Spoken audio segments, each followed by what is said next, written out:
talk about spiritual distortion.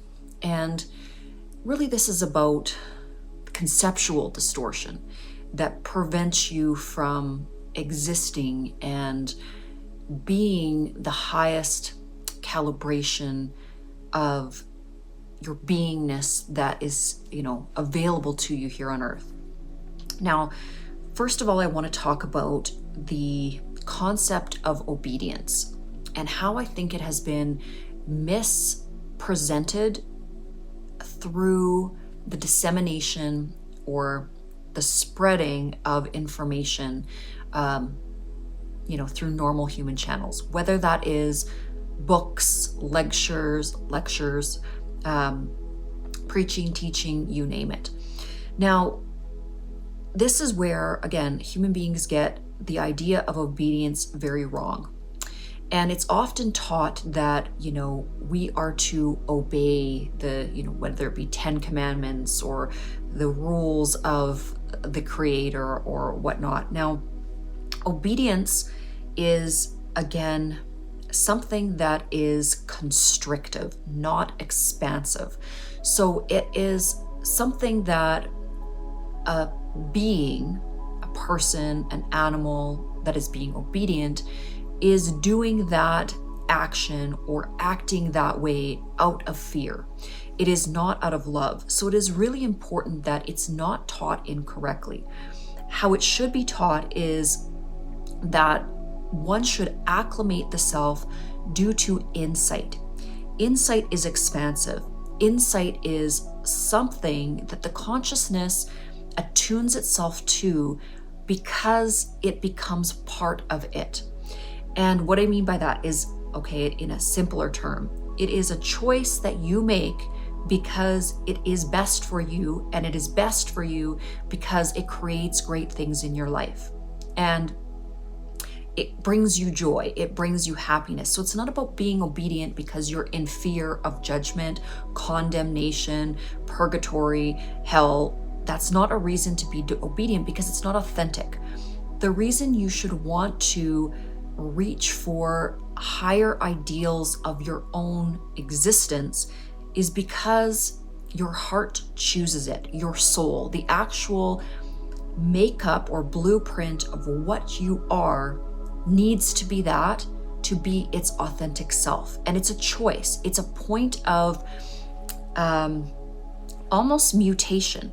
And that's a good way to think of it. When we have a mutation in terms of a population, and that mutation is integrating new aspects into that organism, into that form of creation, it is because it is doing it as an adaptation that makes it better.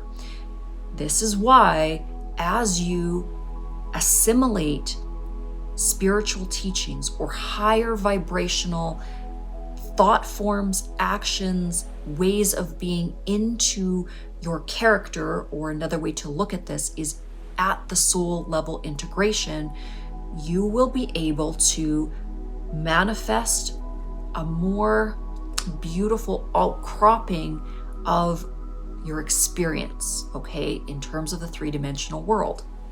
Now, where again, it's taught incorrectly and keeps the collective consciousness at lower vibrational level, or at a lower vibrational level, is because it's taught through the lens of fear.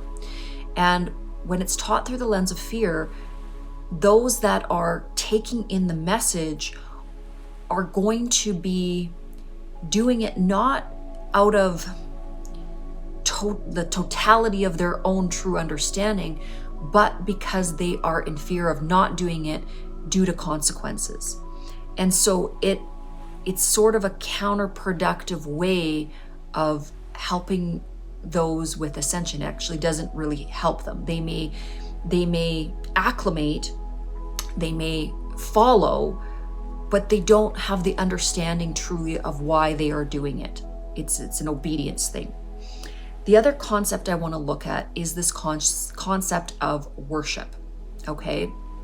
Again, I believe that it has essentially been been presented somewhat incorrectly. There's no issue with having reverence and gratitude for creation, for spirit, for God, for divinity, for all of it. But to be somewhat ridiculous about it is not purposeful. I've bumped into many individuals that would claim to be religious and put their energy and efforts into, when I should go back, claim to be religious. Of course they're religious. Of course they're following an institution and a teaching, a set of teachings, okay? But they take it at times into a level of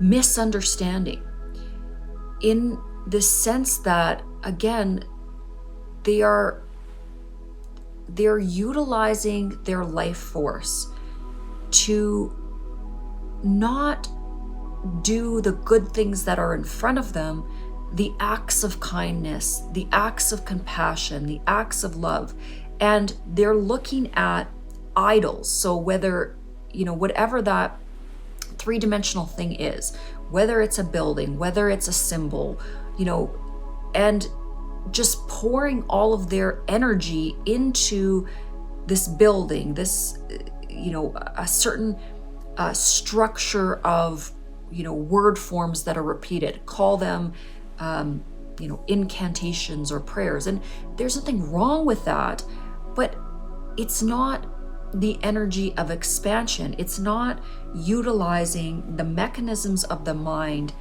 and the true authenticity of what each and every being is given to then use that collective intelligence and form a deep understanding of what unconditional love is. If what you are practicing, what you are listening to, what you are moving towards is asking you to segregate yourself, to judge others, to separate yourself and not decide on loving unification, then it is, by its very fundamental aspects, miscommunication of what divine teachings are. And it doesn't matter what the rituals are. They are not as important as unconditional love. They're not necessarily opposing unconditional love. If doing a ritual or saying a certain incantation brings your heart closer to an understanding of God, then that's fine. That is something that, again, it's kind of like stretching before you run a marathon. If stretching makes that run better, then by all means stretch. But it doesn't mean that you can't run the marathon without stretching. You can still run it, okay? So this is why we can see the propagation of hate and wars and all of the disturbances that exist here on earth is due to the misunderstandings and manipulations of divine teaching. Another thing that I want to look at is the very energy of manipulation in and of itself. This is, again, it is not anytime that we are manipulating another, anytime another is manipulating us, it is an infringement on free will. What that means is that it is a hampering to the learning journey of that soul. When we manipulate another, when we knowingly know from a higher perspective than that other individual, and we utilize that knowledge to therefore manipulate that individual, we are not acting with unconditional love. Unconditional love will not seek to gain anything of itself. It doesn't want anything. It is simply an out expression of the love and light energy.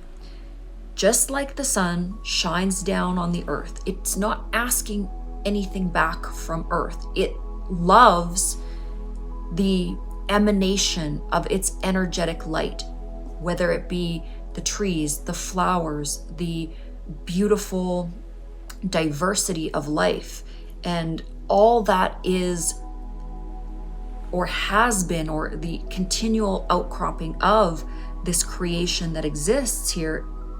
It's beautiful.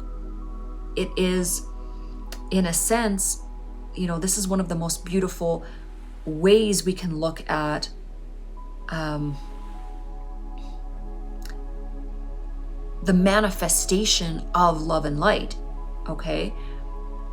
But again, something as simple as an example of the sun is not trying to manipulate anything. It's not trying to cause something from not happening or to project itself in a way that would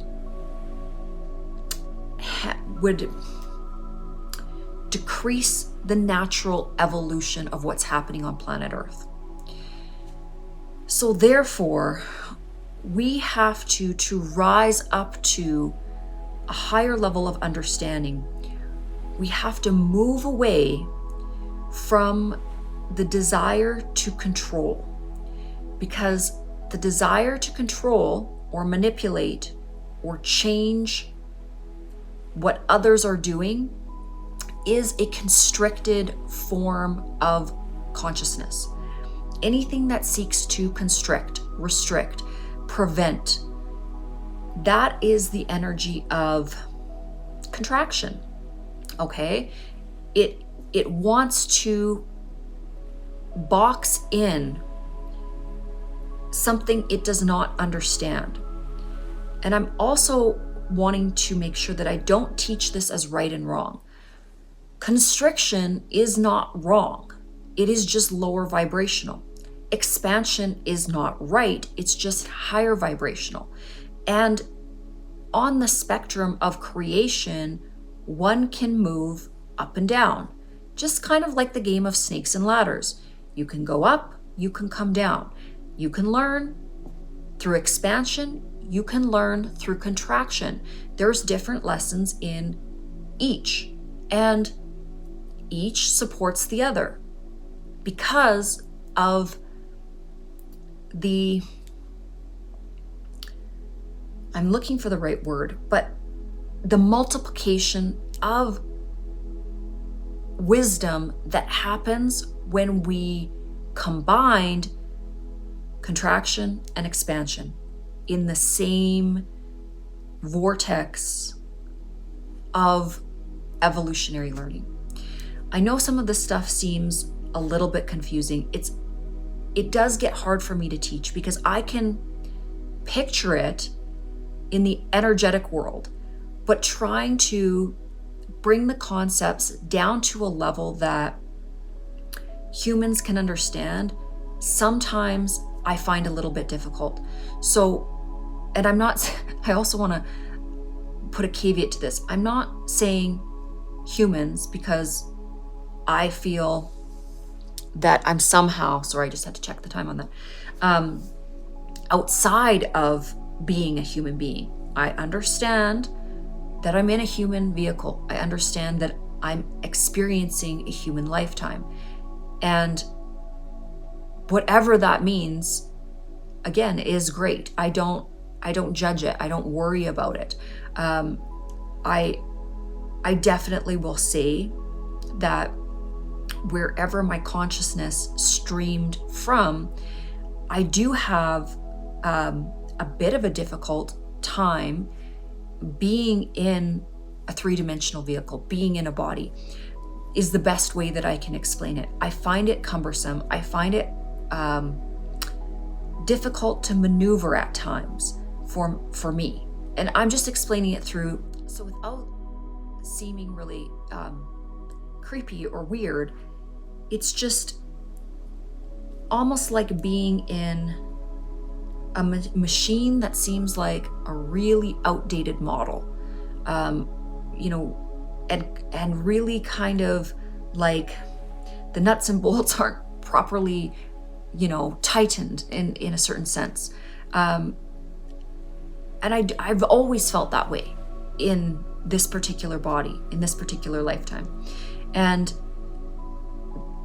I'm learning about that. I'm learning that it's okay to not always feel at home in a body. And there's nothing wrong with that. And I think the reason that I'm talking about it is that there are likely others out there who would resonate with this particular experience that, sometimes I call it my human suit. I have my human suit on, and there are many times where I don't understand its operating manual very well. And I try, I'm working with it. I'm working within the constrictions that it offers, and through those, constricted abilities that it, that kind of